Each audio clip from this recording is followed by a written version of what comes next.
Sipas të dhënave të organizatës, vëzhgimi kundër racizmit dhe ksenofobisë në Greqi në vitin që kaloi është rritur ndjeshëm numri i sulmeve raciste. Kështu duke u bazuar tek të dhënat e kësaj organizate, sulmet raciste ndaj emigrantëve janë trefishuar në vitin 2007, kanë arritur në 47 ndaj 16 që ishin shënuar në vitin 2006. Raporti në fjalë, një përfaqësi e kësaj organizate e ka paraqitur edhe vetë presidentit grek Karolos Papoulias në një takim të zhvilluar dje ku janë vënë duke edhe probleme të tjera që përballojnë emigrantët në Greqi dhe që janë shprehje e diskriminimit racist. Kryetari i kësaj organizate i vuri në dukje presidentit grek se rastet e sulmeve raciste i arritur ndjeshëm sidomos pas zgjedhjeve të fundit parlamentare në Greqi në 16 shtatorin e kaluar. Bëhet fjalë, theksoi ai, për grupe të organizuara ekstremiste të djatha të cilat sulmojnë emigrantët e pambrojtur.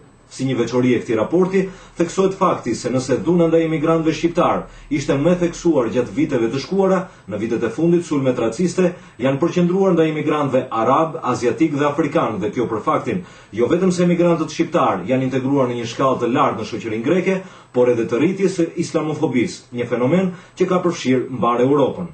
Gjithashtu në raport vjetre plogështia organeve greke të rendit për të ndihmuar emigrantët që të mos bien pre e dhunës raciste, ndërkohë që në shumë incidente dhune përfshihet edhe vetë policia, rojat e kufirit si dhe rojet e marinës detare. Nga Atina, për News 24, Aleksandr Marku.